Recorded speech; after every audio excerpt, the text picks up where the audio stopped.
Really a monster of a storm, currently a Category 4 with the winds at 130 miles per hour. Here's what we're anticipating in terms of her timing and her location. She's moving toward the northwest, currently at about 15 miles per hour. By tomorrow morning, that's when we start to see some of those clouds and light showers move into the Carolinas. And then watch the timing closely. By Thursday evening, that's when we're expecting the wet weather to get there with perhaps Category 4 storm strength. Again, that's 130 miles per hour and greater through Friday morning towards Wilmington, and then taking a turn, this is a little bit of a change, towards, say, Myrtle Beach, South Carolina into Saturday morning. So again, Thursday, Friday, Saturday, notice the timestamp on that. And then as we head into Sunday morning, that's when it'll make its way onshore as a tropical storm towards Columbia, South Carolina, and then eventually weaken some as we head into the start of the work week. But rainfall is going to be very impressive, anywhere between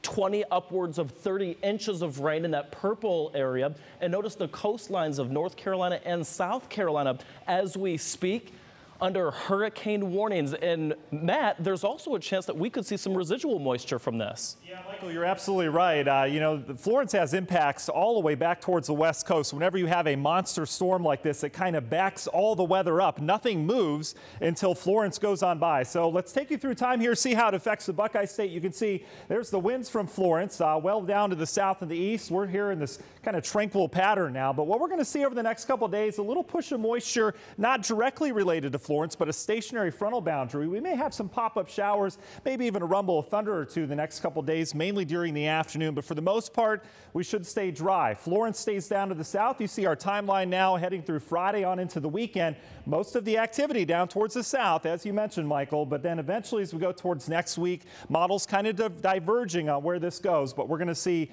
perhaps some moisture, some high clouds, maybe even some rain and a little bit of wind sometime Monday, Tuesday, as it looks right now. But in the meantime, we've got that stationary frontal boundary down to the south and east. You can see we're still locked into these clouds. It's really been since Friday. Then we've seen sunshine across much of northeast Ohio. We will have some peaks of sun today, but those lake clouds hanging tough. So hour by hour, you can see we're staying in the 70s. That's the good news. We're going to have some pretty comfortable temperatures around here the next couple days. Those clouds lingering with some peaks of sun all the way through your daytime on Thursday. And you can see maybe some pop-up chances Thursday afternoon. I think most areas stay dry, but something we'll have to keep an eye on. Then you can see another little flow of moisture there Thursday as we head on into Friday. So let's put it all together for you. Universal Windows Direct 7-day forecast. Lingering clouds across the area today. I do think we make it up in the low and mid 70s, but then look at this. We do start to warm up. 81 Thursday, 83 on Friday, keeping that rainfall chance mainly confined towards the afternoon. And then the weekend at this point does look dry. You saw that latest model run keeping all of Florence activity down to the south. So we're going to go partly cloudy with some sunshine this weekend on Sunday,